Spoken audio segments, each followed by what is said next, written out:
Hello बेटा जी, welcome to physics with Vaibhav sir. देखो बेटा, लास्ट टर्न पे हमने चैप्टर नंबर 1 किया था, इलेक्ट्रिक चार्जेस एंड फील्ड्स, और आज हम करेंगे गोस थ्योरम चैप्टर नंबर 2। तो चलिए शुरू करते हैं। बेटा जी, गोस थ्योरम में 2-3 डेफिनेशन हैं जो आपको पता होनी चाहिए, जिसके बेसिस पर आप जो है गोस थ्योरम अच्छे से कर पाएंगे। तो सबसे पहले है एरिया वेक्टर। एरिया वेक्टर क्या होता है कि अगर कोई सरफेस है किसी भी शेप की जिसका एरिया ए है, तो इसका वेक्टर जो होता है वो इसके बीच में आउटवर्ड डायरेक्शन में एक वेक्टर फॉर्म में एक लाइन ड्रॉ करेंगे, तो ये वेक्टर जो है एरिया वेक्टर कहलाता है, perpendicular to the surface outward. ठीक है, this is called area vector, और इसका मतलब है A into n cap. Area की मैग्नीट्यूड वैल्यू को यूनिट वेक्टर से मल्टीप्लाई करके आता है। इसके बाद आता है सॉलिड एंगल। सॉलिड एंगल को हम ओमेगा से रिप्रेजेंट करते हैं, और सॉलिड एंगल होता है कि जैसे कोई सरफेस है, वो सरफेस हमारी आई पे राउंड फॉर्म में कितना एंगल सबटेंड कर रही है, that is called the solid angle. कि अगर कोई सरफेस है, जैसे कोई भी सरफेस को मैं वॉच कर रहा हूं, तो वो कितना एंगल राउंड फॉर्म में रिप्रेजेंट करती है, that is called solid angle. मान लेते हैं जिस सरफेस को मैं देख रहा हूं उसका एरिया डी ए है, तो सॉलिड एंगल डी ओमेगा का फॉर्मूला होता है d A upon are square. ठीक है, अगर वो सरफेस परपेंडिकुलर है और नॉर्मली है। और अगर किसी एंगल पर सरफेस है, यानी कि एक सरफेस ऐसी है और ये इसको तिरछा ऐसे देख रहे हैं कुछ, तब डी ओमेगा का जो फॉर्मूला होगा वो हो जाता है d omega is equal to d A cos theta upon are square. ठीक है, यहां पे हम एरिया का हॉरिजॉन्टल कंपोनेंट ले लेते हैं एरिया का, तो d A cos theta upon are square. इसकी जो यूनिट है वो स्टेरेडियन होती है, STERADIAN, steradian. Steradian is a unit of solid angle. ठीक है बेटा, इसके बाद थर्ड इंपॉर्टेंट टर्म आती है इलेक्ट्रिक फ्लक्स। इलेक्ट्रिक फ्लक्स को हम फाई ई से रिप्रेजेंट करते हैं। इलेक्ट्रिक फ्लक्स क्या होता है? देखो बेटा, electric flux is the measurement of, यानी कि मेजर करना, number of field lines measure करना किसी सरफेस से जो पास हो रही हो। मान लेते हैं कोई ये सरफेस रखी हुई है किसी भी शेप की, और इससे जो इलेक्ट्रिक फील्ड लाइन इसमें से पास आउट हो रही है, कुछ लाइन बाहर निकल रही हैं, कुछ इसमें से पास हो रही हैं, तो जो इसमें से पास हो रही हैं उनको मेजर करना क्या कहलाता है? Electric flux. इसका एरिया पूरे का ए है, इसमें एक स्मॉल पोर्शन हम कट कर लेते हैं जिसका एरिया डी ए है, तो इसके नॉर्मली आउटवर्ड डायरेक्शन में area vector D A vector होगा, और ये जो इलेक्ट्रिक फील्ड है यहाँ पे इसकी डायरेक्शन टेंजेंशियली होती है, इलेक्ट्रिक फील्ड की डायरेक्शन टेंजेंशियली होगी। मान लेंगे इनके बीच का एंगल थीटा है, तब इलेक्ट्रिक फ्लक्स का जो फॉर्मूला होगा d phi E through the small surface will be E dot d A. ये फॉर्मूला होता है इलेक्ट्रिक फ्लक्स का, या फिर हम इसको लिख लेते हैं E d A cos theta, d phi is equal to, और अगर फाई निकालना है तो इंटीग्रल कर देते हैं E d A cos theta. तो इस तरह से हम इलेक्ट्रिक फ्लक्स फाइंड आउट करते हैं बेटा। अब ये तो सरफेस 2 डायमेंशनल थी, अगर सरफेस 3 डायमेंशनल हो, है ना, if there is a closed surface, close surface, close surface जैसे बैलून। ठीक है बेटा, तो अगर क्लोज सरफेस है तब उस कंडीशन में इलेक्ट्रिक फ्लक्स का फॉर्मूला हो जाता है closed integral of E dot d ए। तब ये close integral of E dot d ए हो जाता है, यानी कि close integral of E d A cos theta. ठीक है बेटा, ये आप इसमें टर्म्स ध्यान रखेंगे इलेक्ट्रिक फ्लक्स की। इसके बाद next is Gauss theorem. Gauss theorem क्या है? It states that the total flux passing through any close surface, ये क्लोज सरफेस के लिए एप्लीकेबल है बेटा गॉस थ्योरम, ठीक है, प्लेन सरफेस के लिए नहीं, क्लोज सरफेस होनी चाहिए। तो the total flux passing through any close surface that is phi E, और जो किसके इक्वल होती है, closed integral of E dot d A के, वो किसके इक्वल होगा, 1 upon epsilon naught time the net charge enclosed by the surface. मान लेते हैं कोई ये क्लोज सरफेस है, इस क्लोज सरफेस के अंदर कोई चार्ज है Q, तो इस Q चार्ज से जो फ्लक्स निकलेगा वो कितना निकलेगा, Q अपॉन एप्सिलॉन नॉट। तो इसका मतलब ये हुआ कि जो क्लोज सरफेस है उसके साइज पे डिपेंड नहीं करता फ्लक्स, चाहे वो किसी भी शेप का हो, किसी भी साइज का हो, लेकिन वो क्लोज सरफेस होना चाहिए, और वो सिर्फ डिपेंड करता है इसके अंदर नेट चार्ज पे। अगर इसके अंदर डायपोल रखा है तो नेट चार्ज कितना होगा उस पर, 0, क्योंकि प्लस क्यू माइनस क्यू 0, तो नेट चार्ज 0 होगा, तो फ्लक्स कितना निकलेगा, 1 अपॉन एप्सिलॉन नॉट इनटू 0, यानी कि 0। ठीक है बेटा, तो ये आप ध्यान रखेंगे इसमें। तो this is the Gauss theorem. इसके बाद एप्लीकेशन करेंगे, इसको नोट कीजिए। एप्लीकेशन ऑफ गॉस थ्योरम, तो इसकी बेसिकली 3 और 4 एप्लीकेशन है जो आपके सिलेबस में है, तो एक एक करके करते हैं इसको, ड्राइव भी करेंगे और समझेंगे भी कैसे है। तो सबसे पहली एप्लीकेशन क्या है, electric field due to infinite line of charge. Electric field due to infinite line of charge, हमारे पास ये इनफाइनाइट लाइन ऑफ चार्ज है,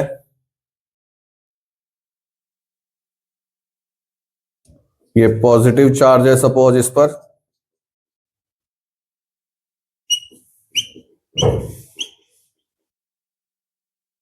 और ये इनफाइनाइट लेंथ का है बेटा, ठीक है, ये इनफाइनाइट लेंथ का है, पॉजिटिव चार्ज है, एक स्ट्रेट लेंथ है जिसकी लीनियर चार्ज डेंसिटी लैम्डा है।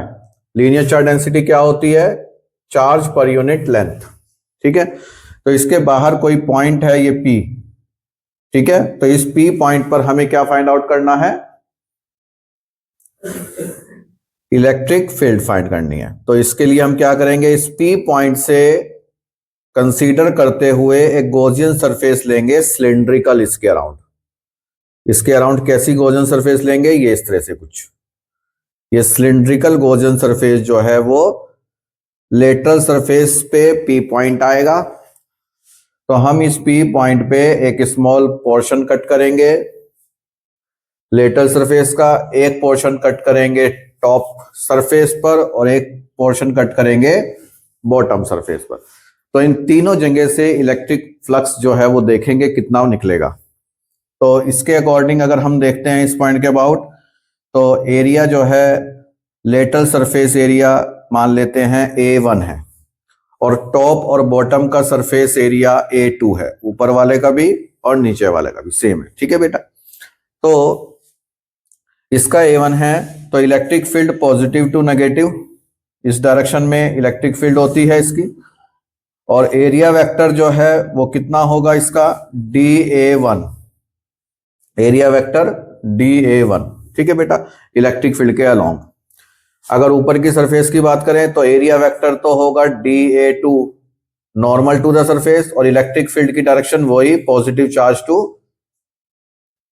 कितना होगा, DA2, इलेक्ट्रिक फील्ड। ये क्या है, इलेक्ट्रिक फील्ड की डायरेक्शन। तो इसमें इलेक्ट्रिक फील्ड और एरिया के बीच का एंगल जो है वो 90 होगा। सिमिलरली इलेक्ट्रिक फील्ड की डायरेक्शन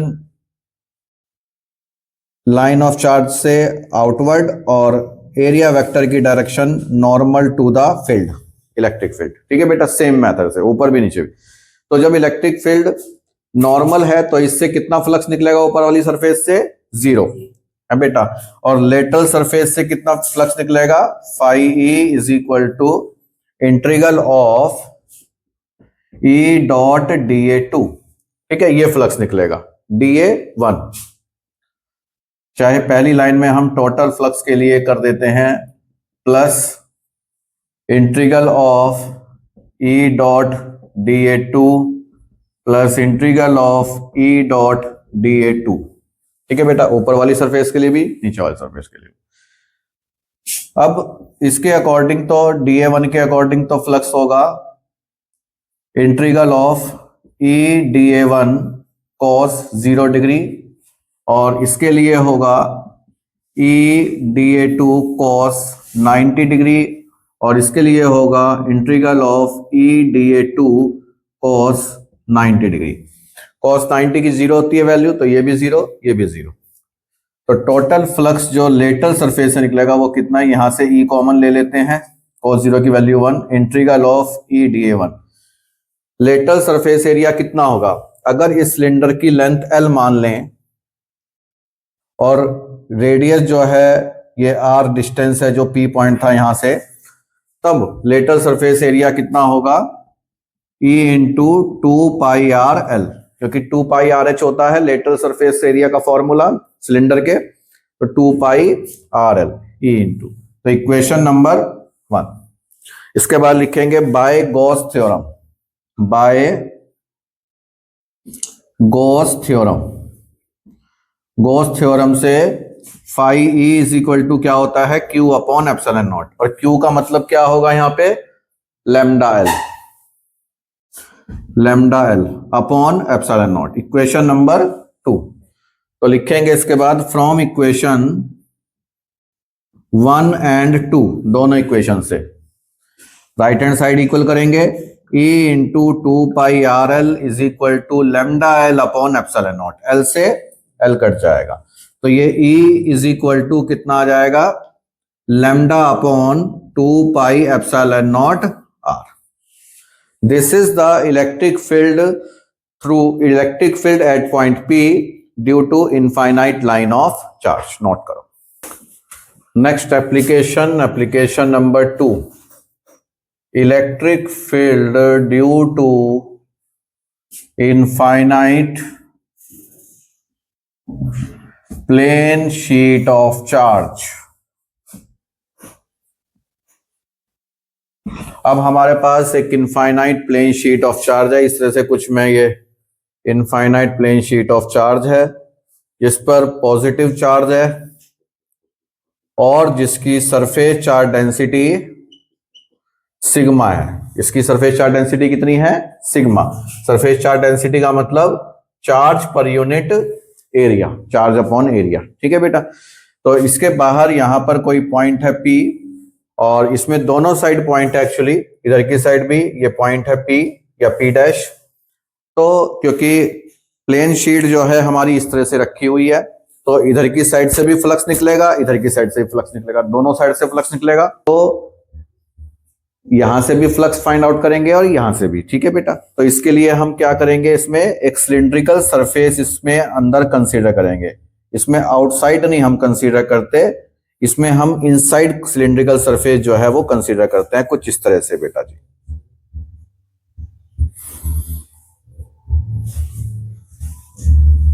ये इस तरह से जो है इसमें सिलिंड्रिकल सरफेस बनाएंगे बेटा।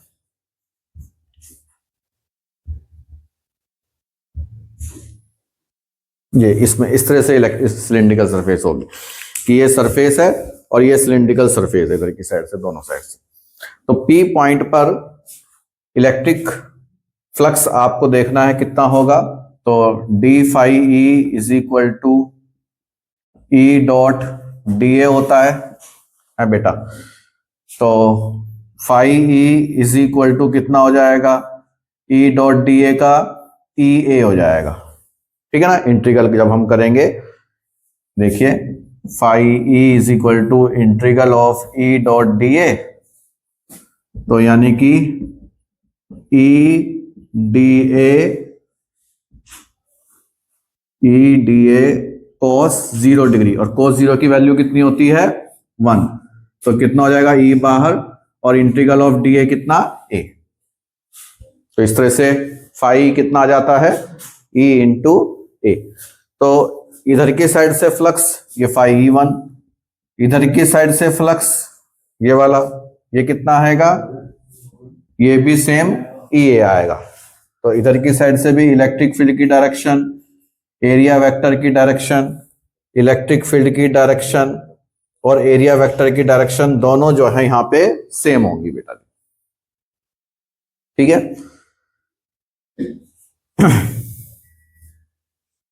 तो टोटल इलेक्ट्रिक फ्लक्स कितना होगा, दोनों साइड से ई ए प्लस ई ए यानी कि 2EA, equation number 1।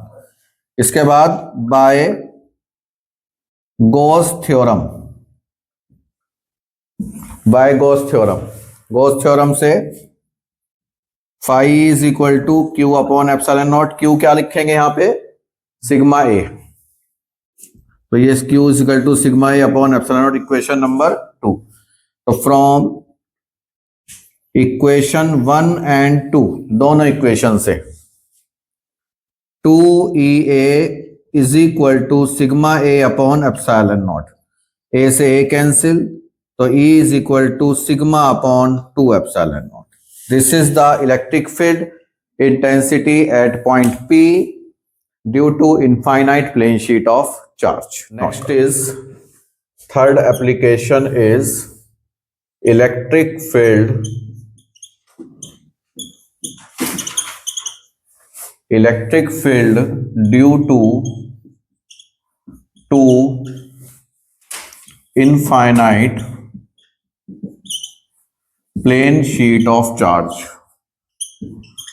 Plane sheet of charge. हमारे पास दो प्लेन शीट ऑफ चार्ज हैं जो आपस में पैरेलल रखी हैं इनफाइनाइट लेंथ की, इस तरह से कुछ। एक ये प्लेन शीट है और एक ये प्लेन शीट है, ये आपस में इस तरह से कुछ पैरेलल रखी हुई हैं। इस पे भी पॉजिटिव चार्ज है सपोज, और इस पर भी पॉजिटिव चार्ज है। मान लेते हैं कि दोनों पे चार्ज जो है वो सेम है। अगर इस पर सरफेस चार्ज डेंसिटी सिग्मा 1 है और दूसरी प्लेट पर सरफेस चार्ज डेंसिटी सिग्मा 2 है, तो हम 3 पोजीशन पे इलेक्ट्रिक फील्ड इंटेंसिटी निकालते हैं। एक तो मिडिल ऑफ 2 प्लेट्स, एक दूसरी प्लेट के एक साइड पे और एक पहली प्लेट के एक साइड पे। तो 3 पोजीशन पे हम इलेक्ट्रिक फील्ड फाइंड करते हैं। ठीक है बेटा।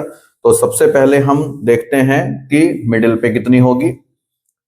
एट पॉइंट दिस, ये मान लेते हैं मिडिल P पॉइंट है, तो P पॉइंट पर इलेक्ट्रिक फील्ड कितनी होगी ड्यू टू पॉजिटिव चार्ज, किस डायरेक्शन में होगी, इस डायरेक्शन में, repulsive. That will be the E1। ठीक है बेटा। इस चार्ज की वजह से किस डायरेक्शन में होगी, अपोजिट डायरेक्शन में, that will be the E2। ठीक है। अगर sigma 1 is greater than sigma 2, यानी कि इस पे सरफेस चार्ज डेंसिटी ज्यादा है, इसकी सरफेस चार्ज डेंसिटी कम है, तो मिड पॉइंट पर, at the middle, at the middle of 2 plates, 2 plates के मिडिल पॉइंट पे, net electric field intensity will be E1 minus E2। Net electric field intensity कितनी होगी, E1 माइनस E2, क्योंकि E1 इस direction में, E2 इस direction, opposite direction में है तो ऐड हो जाती हैं। ठीक है बेटा।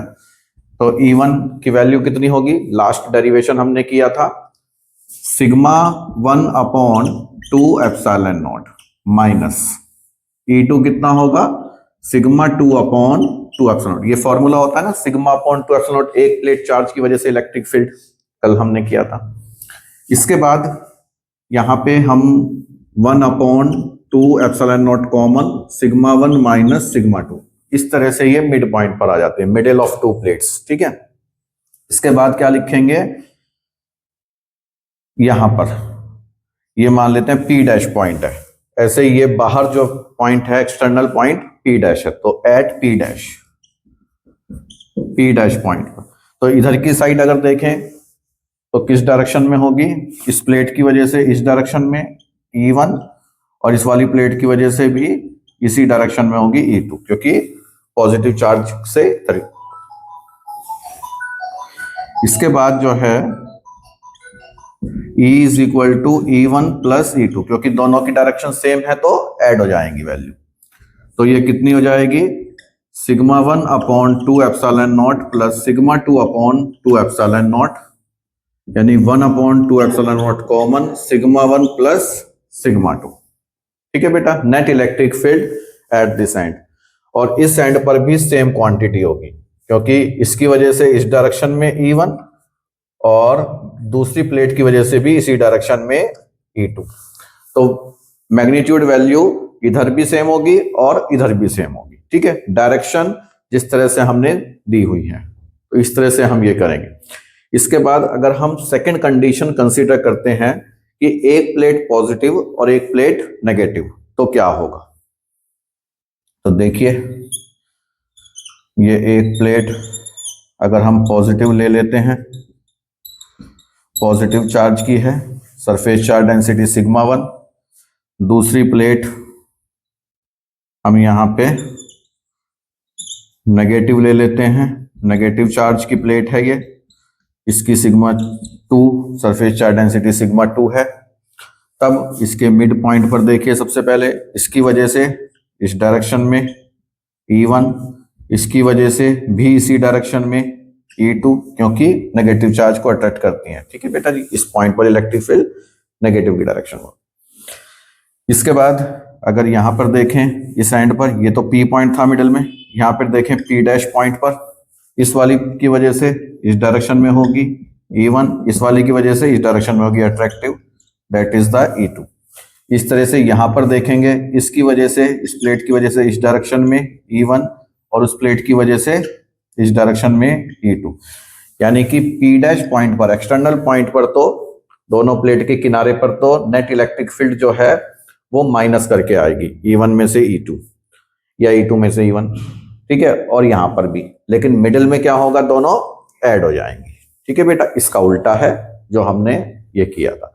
अब एक कंडीशन और इसमें आपको ध्यान रखनी है कि if sigma 1 is equal to sigma 2, यानी कि दोनों की सरफेस चार्ज डेंसिटी सेम है और उसको हम मान लेते हैं सिग्मा से, तो एक्सटर्नल पॉइंट पर एट, अच्छा दोनों कंडीशंस में हम लिखेंगे, पहले इस कंडीशन में लिखते हैं, इस कंडीशन में एट P पॉइंट पर, यानी कि P पॉइंट कहां है, middle of the two plates. तो P पॉइंट पर इलेक्ट्रिक फील्ड कितनी होगी, अगर सिग्मा 1 सिग्मा 2 के इक्वल है तो उसके अकॉर्डिंग कितना आएगा मिडिल में, 1 upon 2 epsilon not into sigma 1 की जगह भी सिग्मा और सिग्मा 2 की जगह भी सिग्मा, सिग्मा माइनस सिग्मा 0, तो वैल्यू कितनी हो जाएगी 0।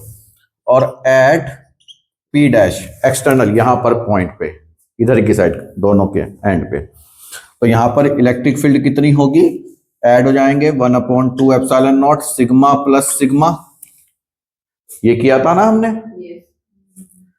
ये एक्सटर्नल पॉइंट पे, तो सिग्मा अपॉन प्लस सिग्मा कितना हो जाएगा, 2 सिग्मा, 2 से 2 कैंसिल हो जाएगा, तो क्या आ जाएगा सिग्मा अपॉन एप्सिलॉन नॉट। तो P डैश पॉइंट पर एक्सटर्नल पॉइंट जब दोनों सेम चार्ज हैं तो सिग्मा अपॉन एप्सिलॉन नॉट, इसमें उल्टा हो जाता है, एट P मिड पॉइंट पर, मिडिल में दोनों प्लेट के कितना होगा, E is equal to sigma upon epsilon naught हो जाएगा इसमें, और एट P डैश यानी कि एक्सटर्नल पॉइंट पे बाहर दोनों प्लेट के एक साइड कितना हो जाएगा, ये 0।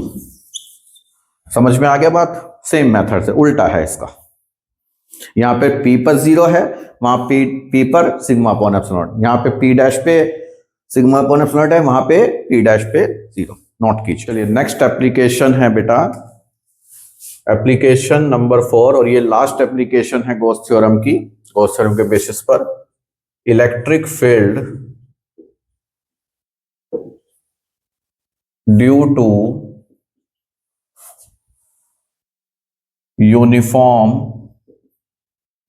uniformly charged thin spherical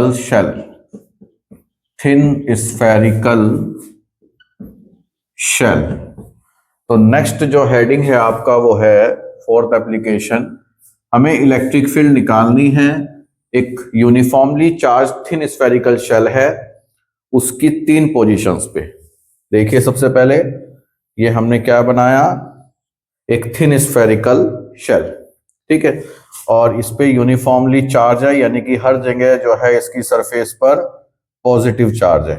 तो ये पॉजिटिव चार्ज जो है ये गिवन है इस पे, ठीक है, और इसकी सरफेस चार्ज डेंसिटी कितनी है, सिग्मा, ठीक है। तो और ये सेंटर है इसका स्फेरिकल शेल का, और ये इसकी रेडियस है capital R. Capital R spherical shell की रेडियस है। इसके बाहर कोई पॉइंट है, यहां पर कोई पॉइंट है पी। एक तो बाहर कोई पॉइंट है पी, और दूसरा यहां पर इसकी सरफेस पर कोई पॉइंट है, और तीसरा इसके अंदर कोई पॉइंट है, ठीक है। तो हमें 3 जगह जो है इलेक्ट्रिक फील्ड इंटेंसिटी फाइंड करनी है due to thin spherical shell. तो बाहर निकालनी है इलेक्ट्रिक फील्ड इंटेंसिटी, तो क्या करेंगे हम, गॉसियन सरफेस लेंगे पी के अराउंड, कॉन्सेंट्रिक सर्कल मानते हुए ओ को, ओ से एक सिंगल सेंटर, ये हम पी पॉइंट से जो है एक सर्कुलर फॉर्म लेंगे इसके around, that is the Gaussian surface, ठीक है। तो इस सरफेस के लिए एक स्मॉल पोर्शन हमने ये कट किया इसके सरफेस का, और यहां से सेंटर से जो ये पी पॉइंट है, ये जो पी पॉइंट है सेंटर से, ये पी पॉइंट है स्मॉल आर डिस्टेंस पे। तो इसका एरिया एलिमेंट कितना है, डीए, तो डीए एलिमेंट होगा, और इलेक्ट्रिक फील्ड की डायरेक्शन भी यही होगी इसकी, इलेक्ट्रिक फील्ड की डायरेक्शन और एरिया एलिमेंट की डायरेक्शन दोनों सेम डायरेक्शन होंगे, ठीक है बेटा, आउटवर्ड। तो electric flux through point P कितना होगा, अगर पूरे सरफेस के लिए हम माने तो कितना होगा, इंटीग्रल करेंगे, किसका इंटीग्रल करेंगे, ई डॉट डी ए, ये इंटीग्रल जो है फाई होगा, यानी कि total flux through the outer surface. तो दैट विल बी, ये क्लोज सरफेस है तो ये क्लोज सरफेस के लिए सिंपल बना देते हैं, into E d A cos 0 degree, क्योंकि डी ए और ई के बीच का एंगल कितना है, 0। इसके बाद यहां पे आ जाता है आपका cos 0 की वैल्यू 1 होती है, ई हमने बाहर लिया, इंटीग्रल ऑफ डी ए। अब डी ए के जो इंटीग्रल की वैल्यू है वो कितनी होगी, ई इंटू, यानी कि स्मॉल एरिया है, पूरी सरफेस का एरिया कितना होगा, स्फीयर के सरफेस एरिया कितना होता है, 4 पाई आर स्क्वायर। तो ये कितना हो जाएगा, 4 पाई आर स्क्वायर, क्योंकि स्मॉल आर रेडियस है बेटा, ठीक है। तो this is equation number 1। Now by Gauss theorem, Gauss theorem क्या कहती है कि phi E is equal to Q upon epsilon naught. जो नेट चार्ज है इस सरफेस के अंदर, इस वाली सरफेस के अंदर ये चार्ज है, ये सरफेस चार्ज डेंसिटी आपको इसमें गिवन है, कितनी है इसकी, सिग्मा। तो ये कितना हो जाएगा, सिग्मा इंटू ए, एरिया कितना है 4 pi R square spherical shell का, अपॉन एप्सिलॉन नॉट, ठीक है बेटा। स्फेरिकल शेल का एरिया कितना है 4 पाई एप्सिलॉन नॉट, चार्ज कितना है क्यू, क्योंकि सिग्मा इज इक्वल टू क्या होता है बताओ, क्यू अपॉन ए। तो इससे क्यू इज इक्वल टू कितना आ जाएगा, सिग्मा ए, और ए कितना है, इस वाले का सरफेस एरिया कितना है 4 पाई कैपिटल आर स्क्वायर, ठीक है। तो इसलिए हमने क्यू के प्लेस पर ही रख दिया। Equation number 2। इसके बाद क्या लिखेंगे, फ्रॉम इक्वेशन 1 एंड 2, दोनों इक्वेशन को इक्वल करेंगे, क्या आएगा, E into 4 pi R square is equal to sigma upon epsilon naught into 4 pi capital R square. अब देखिए 4 पाई से तो 4 पाई कट जाएगा, है बेटा जी।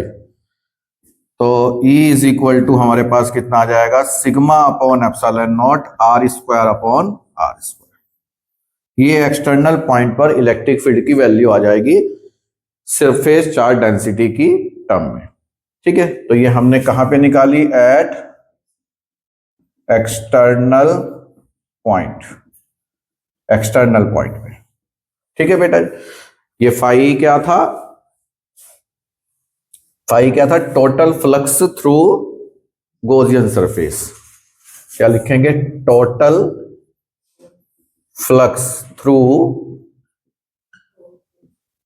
Gaussian surface. Total flux through Gaussian surface phi था। ठीक है, और टोटल फ्लक्स गॉसियन सरफेस से ये भी आ जाता है, इस सरफेस से जो निकलता है। तो इस इक्वेशन को जो है हम इक्वेशन नंबर 3 मान लेते हैं। ठीक है बेटा, अब क्या लिखेंगे, at the surface of shell, shell जो है स्फेरिकल शेल, इसकी सरफेस पर, तो सरफेस पर इलेक्ट्रिक फील्ड कितनी हो जाएगी, कैसे फाइंड आउट करेंगे। सरफेस ऑफ शेल पे हम क्या करेंगे, स्मॉल आर को क्या रख देंगे, कैपिटल आर, क्योंकि ये जो आर डिस्टेंस है वो यहाँ पे सरफेस पर point small are capital are हो जाएगा आर के, तो इसलिए यहाँ पे क्या आ जाएगी, sigma upon epsilon naught R square upon are square, R square से आर स्क्वायर कैंसिल, तो सिग्मा अपॉन एप्सिलॉन नॉट। तो सरफेस ऑफ शेल पे इलेक्ट्रिक फील्ड का फॉर्मूला क्या आ जाएगा, sigma upon epsilon naught. Equation number 4 लिख देंगे इसको। इसके बाद क्या लिखेंगे, eight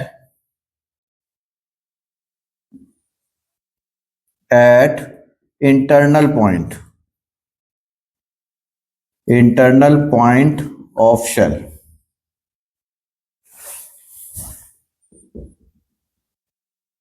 eight internal point of, कितना हो जाएगा इंटरनल पॉइंट पे, यहां पर, क्योंकि जो यहां पर हम सरफेस लेते हैं इसके अराउंड कोई भी, इसके अंदर कोई भी चार्ज नहीं है, क्योंकि जब यहां पे हम सरफेस लेंगे इसके अराउंड क्या है, कोई भी चार्ज नहीं है।